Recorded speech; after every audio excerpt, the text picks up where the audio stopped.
تنبيه، هذا الفيديو حول الفرنسية في المقابلة غادي تكون بالفرنسية. Je dis en intro de cette vidéo, elle sera en français, comme ça vous saurez déjà à quoi s'attendre le jour J. En général, l'évaluation de votre niveau de langue se passera selon 3 modes. Se présenter en français, lire un texte en français, ou bien le jury va vous poser directement des questions de langue. Si votre niveau de français est moyen, reste avec moi jusqu'à la fin de cette vidéo. Je te dirai comment répondre au jury et qu'est-ce que tu dois faire d'ici là. Pour la présentation, je vous ai mis un document en description. Téléchargez-le, vous pouvez le remplir. Sinon, la meilleure chose, c'est d'être spontané et parler sans trop de pression. Pour présenter son parcours lors d'un entretien, il est conseillé de bien suivre la chronologie de vos études en mettant en valeur vos qualités et savoir-être. En voici un petit exemple. Bonjour, je me nomme Razine Soufiane. Mon parcours universitaire a commencé dès l'obtention de mon baccalauréat en lettres en 2020. Suite à quoi j'ai obtenu ma licence en sociologie à l'université Mohamed V. Ces années m'ont permis d'acquérir de compétences professionnelles et de m'épanouir au niveau personnel. Je suis sûr que mes études en sociologie me permettront d'aborder le métier d'enseignant plus facilement, puisque l'école est un milieu social par excellence. Le fait de prendre en main mes études durant ces années m'a aussi montré le chemin pour devenir responsable, indépendant et plus organisé.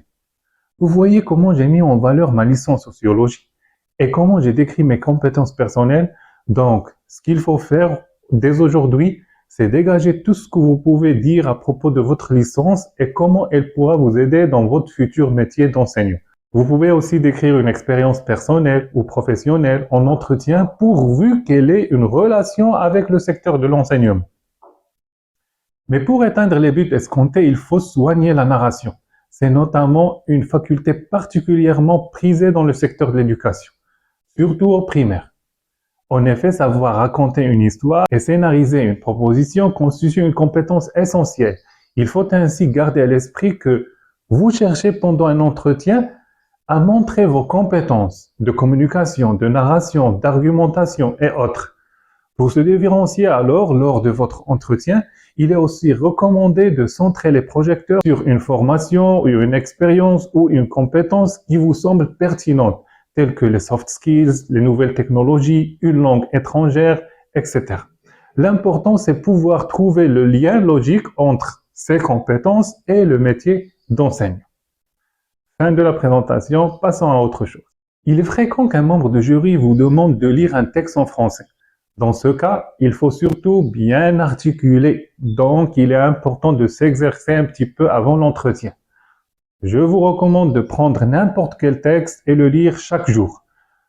Ta voix doit être haute et ton ton très clair. Ça veut dire bien marquer la ponctuation.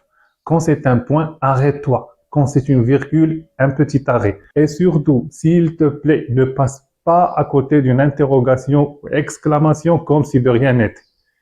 En voici un petit exemple. C'est la première fois que Rachid voyage tout seul en train. Comme il est heureux! Il va passer 3 jours de vacances chez son oncle en ville. La veille de son départ, Rachid prépare sa valise pour le voyage. Très fatigué, il dit à sa mère « Maman, n'oublie pas de me réveiller à 7 heures. » Le lendemain, Rachid ne s'est pas réveillé car le réveil n'a pas sonné. Il est 9 heures. Le train est déjà parti.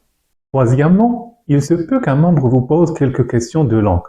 Tout simplement, soyez sincère. Si vous connaissez la réponse, c'est bon. Sinon, ce n'est pas grave tant que vous parlez en français et avec tout le respect qu'il faut.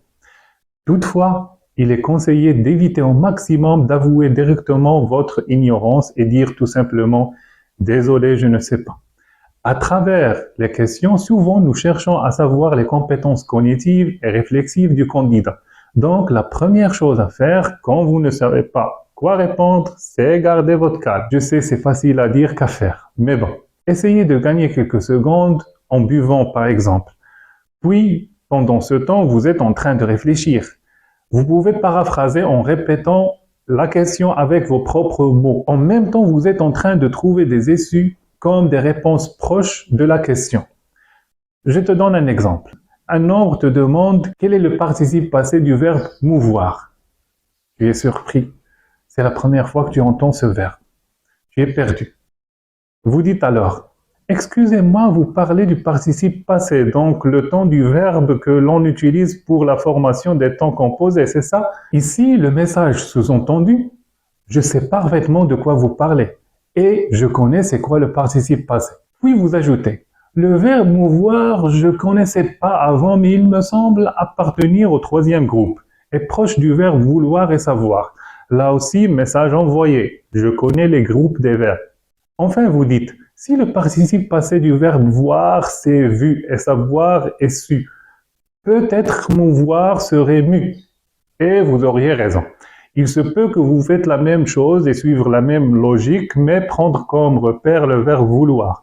Et là, vous allez dire, le participe passé du verbe mouvoir, c'est mouvu, puisque vouloir, c'est voulu. Et vous auriez tort.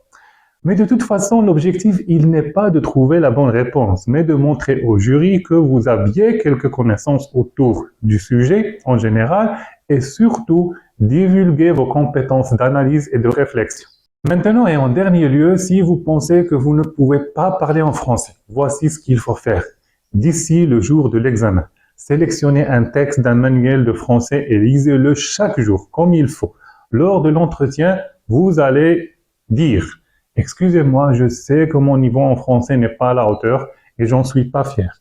Et je sais aussi qu'il est très important pour un enseignant du cycle primaire de maîtriser cette langue. C'est pourquoi je vous promets que je ferai de mon mieux pour m'améliorer. Et pour vous prouver ceci, durant toute cette semaine, j'ai travaillé ce texte de la 6e année que je voudrais lire devant vous. Et vous sortez le texte de votre poche ou vous l'avez déjà préparé et vous le mettez sur la table. À 80%, ils vous donneront la chance de le lire. Et là, vous auriez non seulement émis des promesses, mais vous avez montré au jury que vous pouviez passer en action. التدخل اللي عطيتك فيه بزاف د الحوايج. أولها كتقول عارف أن المستوى ديالي ماشي هو المطلوب وأنا لست فخورا بذلك. جوج كتقول أنني عارف بالأهمية ديال اللغة الفرنسية بالنسبة للتدريس خصوصا في السلك الابتدائي. 3 ما كتعطيش وعود فقط. كتمر لاكسيون الفعل وكتبينها بداك لو تكست اللي قريتي والمجهود اللي درتي. Enfin, je voudrais vous dire à tous que le français est oui un facteur essentiel voire décisif dans votre réussite ou non. Mais n'oubliez pas que finalement c'est l'ensemble des habiletés qui va faire la différence. Et si peut-être j'ai un conseil général à vous donner, soyez vous-même. بالتوفيق وكل نجاح.